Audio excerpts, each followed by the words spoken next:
boss. How's it going, man? I'm good. I'm going well, very well. Everything is fine for me. My magical ascent keep growing every day with my practice.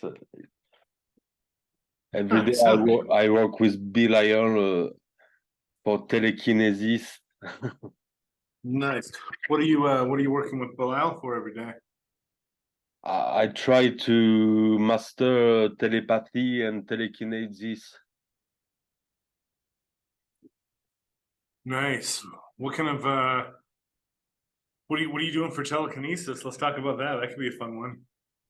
I imagine an object like a talisman like that.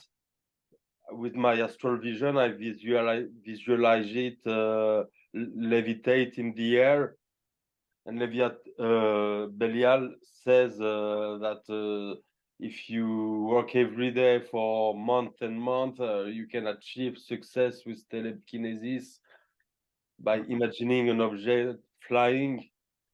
You can finish by moving an object like a spoon that's split in two. I don't know if it's gonna work, but I try. I try.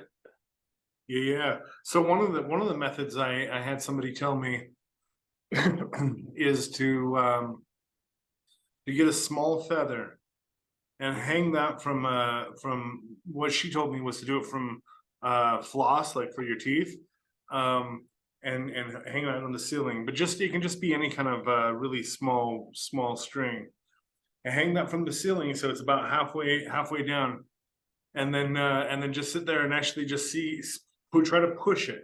Just try to push it, and you're gonna start being able to push that feather back and forth.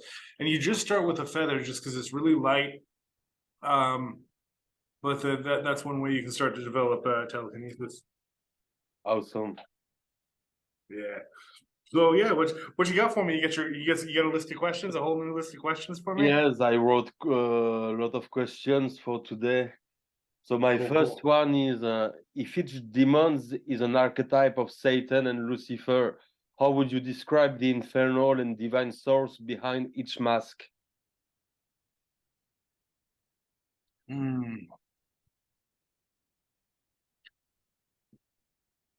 Okay, so the way that I see it is we can't we so when we talk about like creation and what was and the creation even of the infernal empire, it's not none of these things that I'm going to say are things that happened in the past. They're things that are currently happening right now all the time.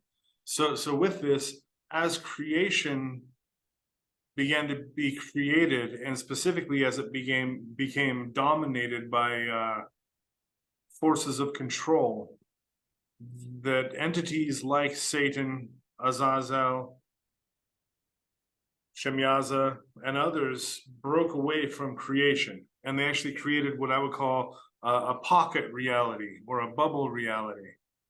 They created a separate reality, separate from this control system, and that's what we call the Infernal Empire.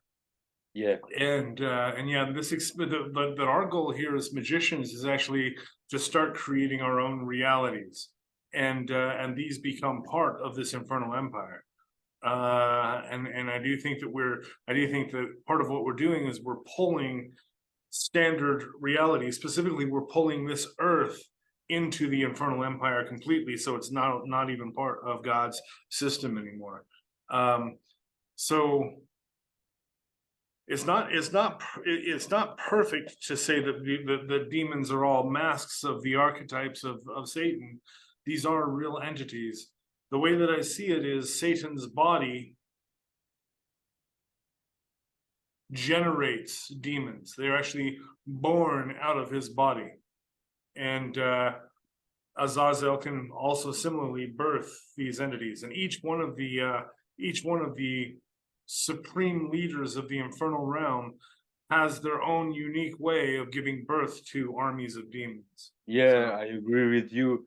I just asked this question because I know that Michael W. Ford like to talk about deific masks for every demon, but I don't very agree with that. I agree more with your perception of that. We know, so being a Luciferian, Michael W. Ford is looking for the logic in it, because this is really a Luciferian thing, is to find the enlightenment, the thing, the knowledge and the gnosis that we can lock onto. That's fine. I think that the brain can only understand so much. Your conscious mind has to give up at some point. And that's what I call dropping mind, where you're just like, okay, I don't need to evaluate this. I don't need to think about it. I'm just going to have the experience. And in those experiences, what we're coming face to face with is a reality that's very real.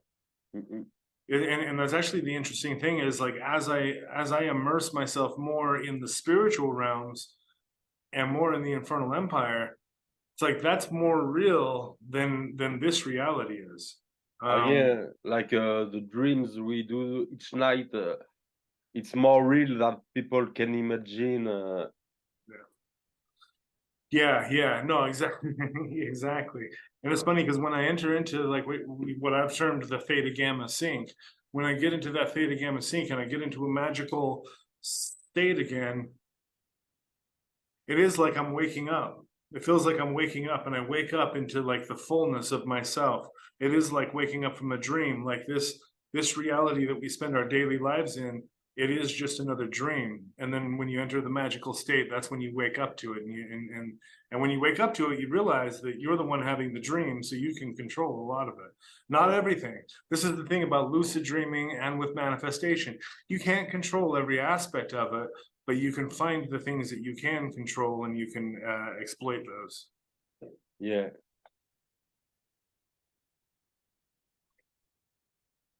Have you ever heard about the prophecy of the 666 fallen angels by Magus Cirque Susage? So I have heard that. So what I've heard, what I've heard with the most recent update about that prophecy is that there are 666 fallen angels or demons that have now taken bodies. Whether this is through possession or through being born into them, it's unclear. But in preparation for the full apocalypse, that all of these demons have become embodied, and that's like I mean, I can attest to that. Like I know that I work with Satan, but I'm not fully possessed by him. But I am possessed by Azazel most of the time, if not all the time. So A friend of mine and myself, we imagine that you are the human personification of Azazel. I've heard that a few times by a few people. Maybe more than just Azazel, Yeah. but you are part of these 666 fallen angels, I think. I mean, that could really easily be. It's really a bitch, man, because we're living through the time of prophecies, that all ancient prophecies we're looking at today and predicting this day. And so being the people living in it, it's impossible for us to say. Here's what I don't like. Is I don't like when I talk to people, mainly on consultations, but sometimes just in casual conversation, and they'll say, I'm Satan. I'm the one and only embodiment of Satan. You must bow before me. And they get on this ego trip. And I'm like, okay, I can understand that you could become possessed by Satan and that Satan could be manifesting through you. But the one and only is a hard thing, because like I just said, I am almost always, if not always, possessed by Azazel. At any point, his words and he can come out, and I can feel that shift inside of me happen. But that doesn't mean that he's not also possessing somebody else equally or even Yeah, I more. agree with you. There's so much people that think I'm Satan, I'm Lucifer, I'm the only one, like you said, bow before me, kneel before me. Yeah. Well, At the time, I thought I was Lucifer, but then I understood that everyone working with Lucifer is Lucifer, in fact, yeah. at this. We, so one way that I kind of see it, a little symbolic vision that I'm having of it is we are black diamonds, but those black diamonds are still encrusted with coal. And so these entities can come inside of us and possess us, and they're wrapping themselves around us. But then they're gonna let go, just like I've had this experience with Lucifer, with Lucifuge, with each of the gatekeepers. I became possessed by them, and it's like they're wrapping themselves around me and pressurizing me. But the idea is not that I become Azazel. The idea is that I become a better form of myself. Because there's not a full fusion. Like I said, I can feel when Azazel comes and when he goes, but there is a matter of he's coming and going, and in the end, what's left is a being that I call Archelus, my God self. So Okay. yeah. What else you got? So another question: do you consider Herbarium Diabolicum, Gateways of Necromancy, and Conjure a trilogy with Edgar Cayval, or are they separate books that don't form a trilogy? You know what? No, I don't necessarily consider those to be a trilogy. I can see how you see that with those being with Edgar, but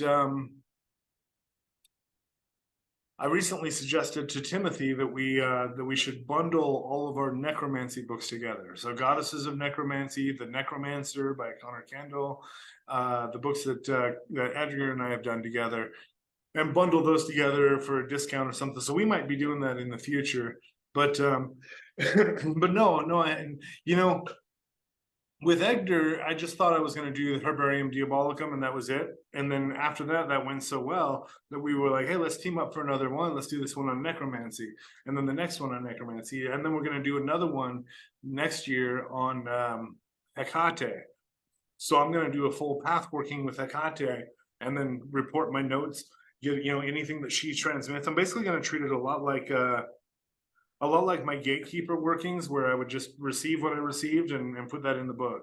So I'm going to do that with Hecate and see where she takes me, and so that'll be kind of necromancy-ish, but I don't really plan that far ahead. Like with my spell books, with these books I'm doing with Edgar, I don't even plan the next one. Like I do the one I'm working on. When that one comes out, then I start thinking, what's the next one? What's going to be good? And it'll just tumble. And then if nothing comes out, like for the spell books, for instance, like at some point, if I'm like, I don't know what else to do, I'll do something else. Yeah. Are you happy of your last book of the Domination World series, Self-Defense? Yeah. Oh, I'm super happy with that. That was a much needed book. For myself, I looked around and I got some protection magic books that were okay, but none of them were really nowhere near what the market really needed.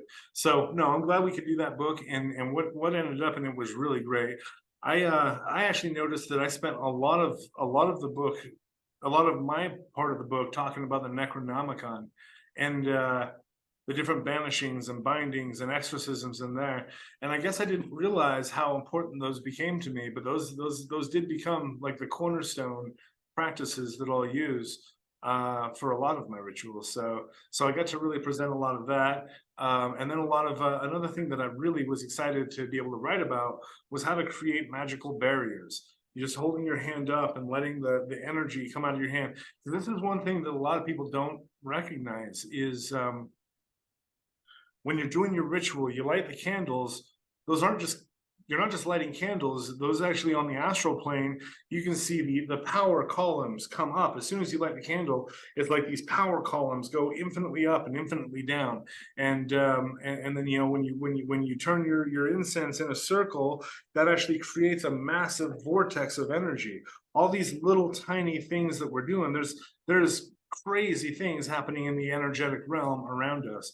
And so by creating like an energy vortex, an energy barrier, an energy sphere around you, you're learning how to manipulate that energy. And then and you can do that really all the time. Yeah, that's fucking true. That was kind of like a vision I had of what I wanted to do with my life when I was about like 19 years old. I was painting houses, and I was thinking, what like while I was working, I would just think like, what do I really want to be doing with my life? And that was it. Like actually, just like walking around, living a normal life, but interacting with the world of spirit while I'm doing it. And now that's the life I have. That no matter what I'm doing, I can always tune into the energy realm around me and manipulate it, play with it, have conversations with spirits while I'm walking around town, whatever. One thing I tried that you said in the past is when you evoke a spirit, he's not alone, but there is his entire army around him. And I didn't really pay attention to that before.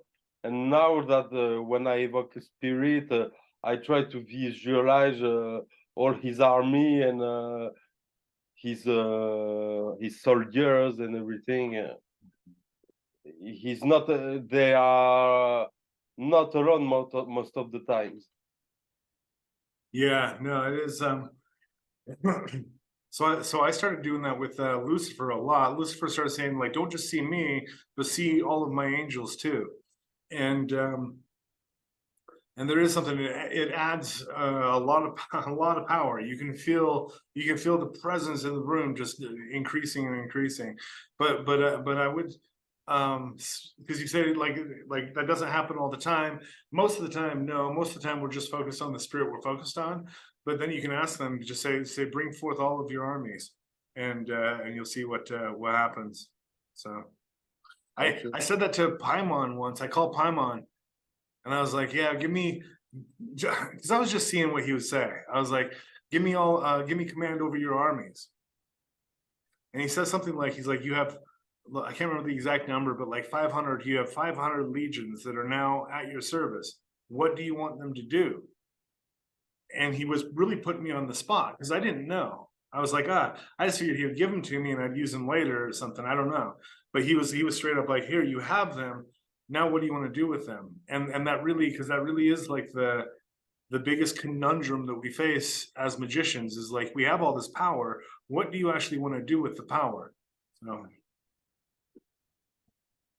Did the 9 gatekeepers rituals change you and all your path working with them?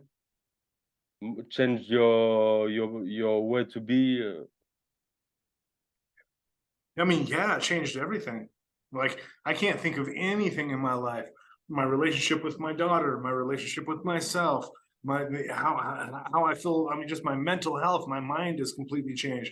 My emotions about things are completely changed. My body has gone through transformations, and then my rituals, my path workings, all of that. One of the biggest things I can feel it did to me, to kind of go back to the diamond analogy I was using earlier, as the serpents wrap around you, they're pressurizing that diamond. But then as they come off, it's almost like pieces of that fake veneer, pieces of that coal come flaking off with it. And so I can feel like parts of myself that were not authentic, ways, I mean, some very physical, very real financial ways that things were not working for me, ways that the things that I needed to change. And with each gatekeeper, it's like I could see another layer. It's like they took a layer of crap off of my eyes and went, oh, this is what my life is now. And then I'd have to fix it.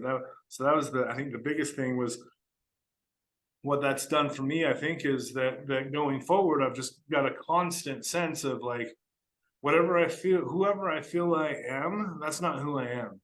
This is just a temporary manifestation. Yeah. Yeah.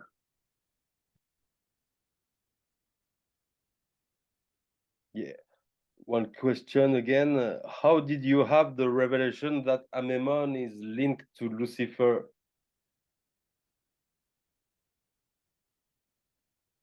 You felt it? It was like obvious for you? Amemon told me to do that. Maimon told me about that link.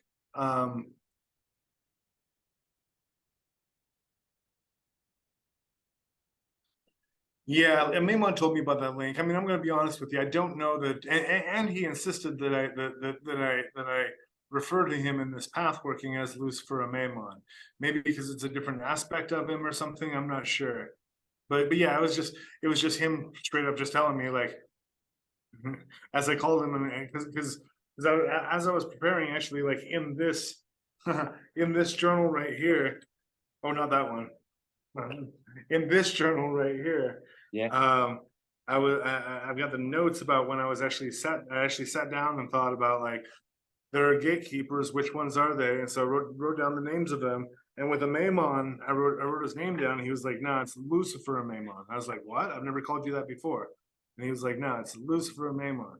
But the way that he had made me write it was Lucifer slash a Maimon. And so almost like I don't know. I don't know. There is a weird there's a riddle somewhere in there with Lucifer and Maimon. There's a reason that he did that I don't understand.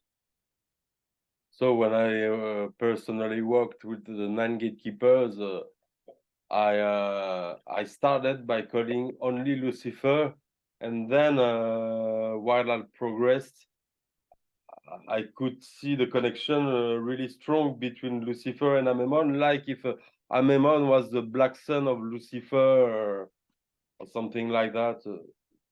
Yeah, But the yeah. link is obvious. Yeah. But what we see is what you're landing on though. There is a link. You got Lucifer, you got a Maimon. There's a link there, but it's very clear they're not the same entity. No. Yeah. Yeah. So it's a strange thing. No other Lucifer didn't do that with any other entity. The yeah, I don't know what was up with that, but that was very strange. But yeah. Mm-hmm. Yeah, you had a question. I think you materialized the Black Pyramid in a desert. And how did you react when you have materialized the Black Pyramid and you saw it? I know you try to manifest it in your Devil Stone ritual. So you saw that in the desert. It must be weird. Well, okay, so yeah, let me tell you about this. All right, so and it's crazy you ask about this because I've talked privately to a couple people about this in consultations and in private conversations. But sure, let's talk about it right now. So I was in the middle of my working of trying to materialize a black pyramid, and I just wanted a little one like that big, just so I could materialize something, so I could learn. And this is what I found out that where I was wrong in this, where I was making a mistake in this practice.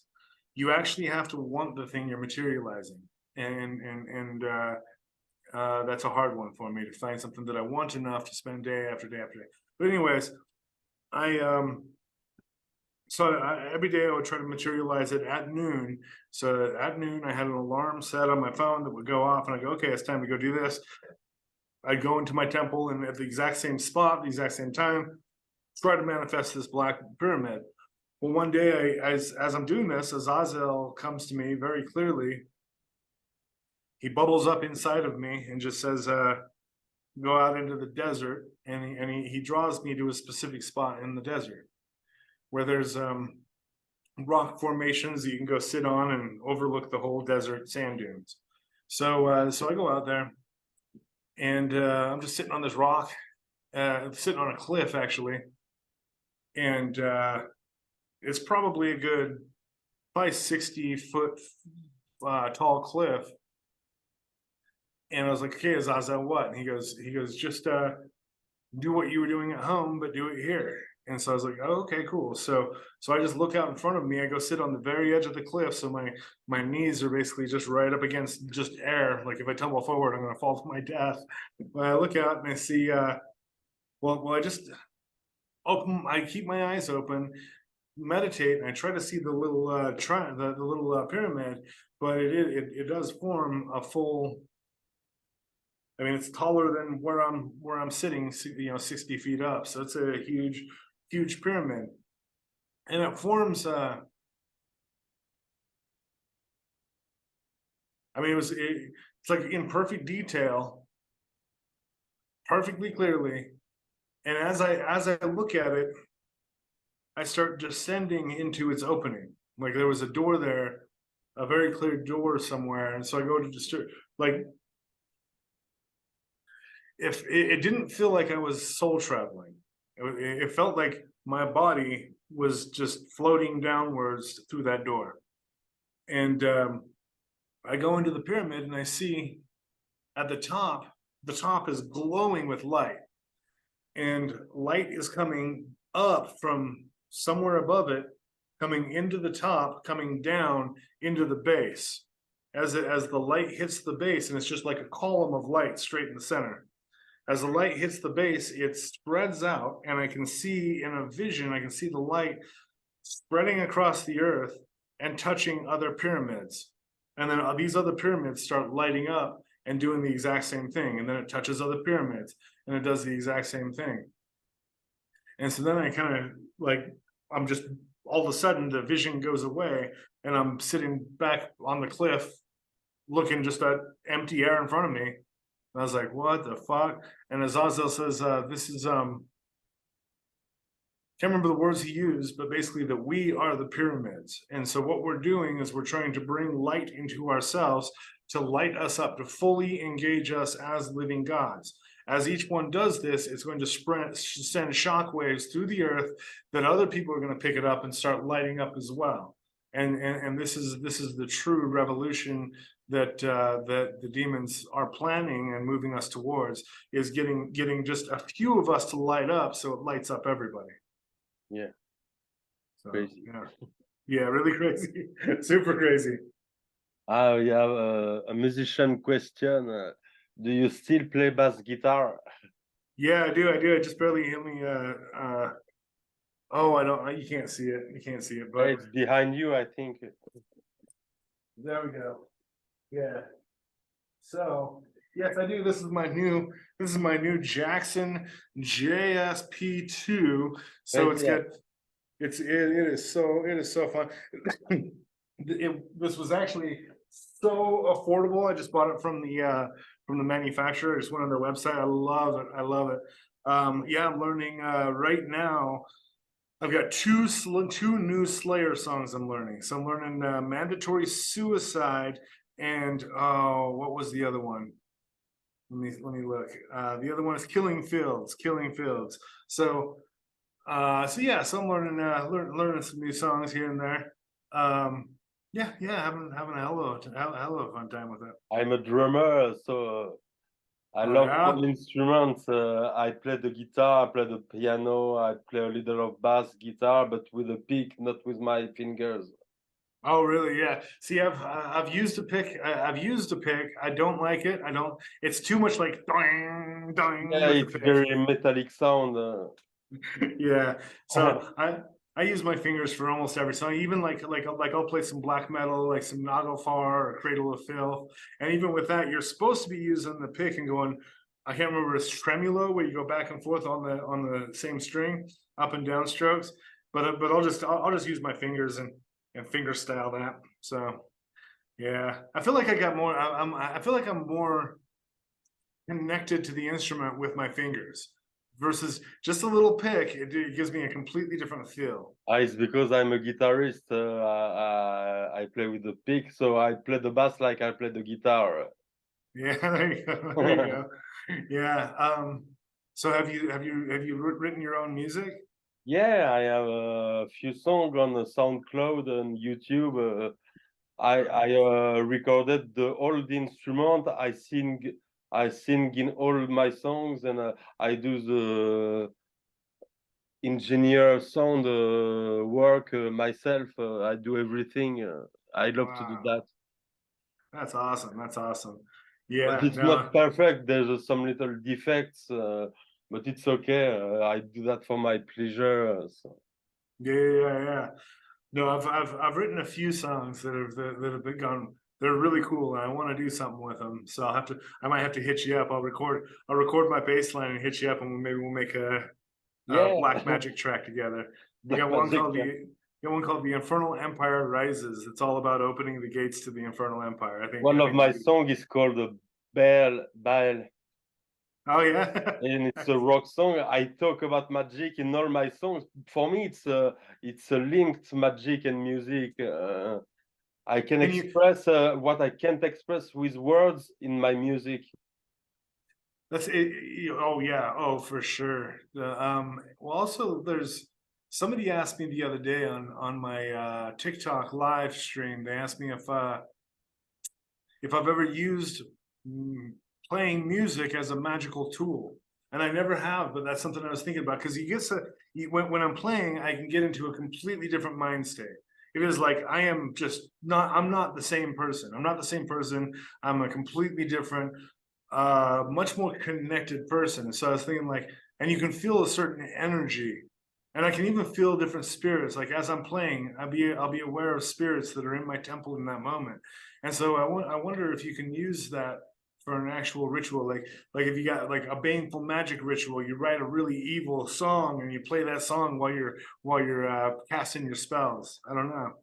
Once I made a ritual with Satan, and I I took my guitar and I played while I was evoking Satan, and an, a satanic energy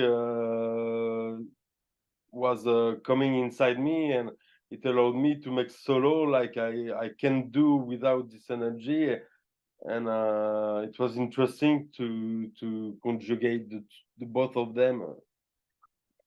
Yeah, no, I do feel like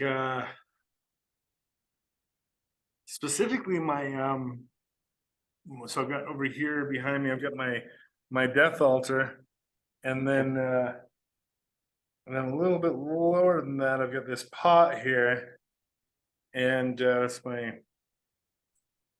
whole necromancy side. And so I'll go, for some reason, necromancy, the spirits of the dead, even in like most systems, like look at voodoo and Santeria, that the spirits of the dead love music. And I think that's because, living people are the only creatures that create really music. And and so I'll light up a bunch of candles. I'll more or less worship at those altars, and then I'll come and start playing music with the candles still going, and I can feel like I am tapping into, like sometimes, like you say, I'll do some crazy stuff that I'm like, I don't think I have that skill, but there it is. So yeah. Well, there is something interesting about, like, there's a theory that I like that all music is inspired by the devil. That music itself is the devil's creation. Yeah. And you can see for sure that the best musicians have always said that they've made deals with the devil to get their talent. So hopefully, fingers crossed. Yeah. What else you got for me, brother? So unfortunately, it's gonna be the last question because I have only 6 minutes left. Okay. Do you like when you make a bootcamp ritual to see the evolution of your students? That is one of my favorite parts of this, of doing what I do. Like, it's cool to be able to write books and express myself and do videos. I like all the different things I do is really cool. But the real reward for me is seeing the progress of somebody who's taken something I've taught, whether it's a book or I do a consultation with them, and I tell them something, and it helps their lives. And then, like, years later, because this is really one of the crazy things to me is, like, I'll have people come onto my live chats and they'll be like, hey, like 5 years ago, I was having this big issue. I didn't want to be here anymore. And I was depressed and I hated my life. And then I came across this and it changed my life. And I was like, fucking 5 years ago, 10 years ago.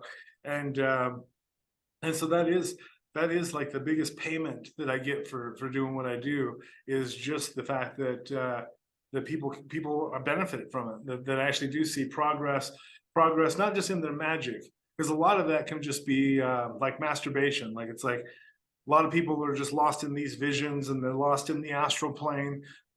I don't care about that, but actually making improvement on their lives, that they see the path they need to walk, that they're able to use magic to get all the pieces there, and that they actually do the work. Because that's really because a lot of people will just, like I said, lose themselves in the fantasy of all this, but keep connecting it to your daily life, use it to make your life better. And yeah, that's the biggest reward I can get as a teacher for sure. Yeah, awesome. So I have time for a very last question. Yeah. Who is your favorite gatekeeper if you have one? Azazel. Il Azazel. Yeah. Yeah, I gotta say Zazel. Yeah, he's my favorite. He's like a good friend.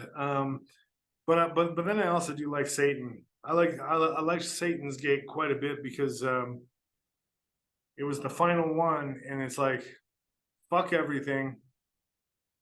Nothing really matters. I'm just gonna go do my thing. Like it really is a relief.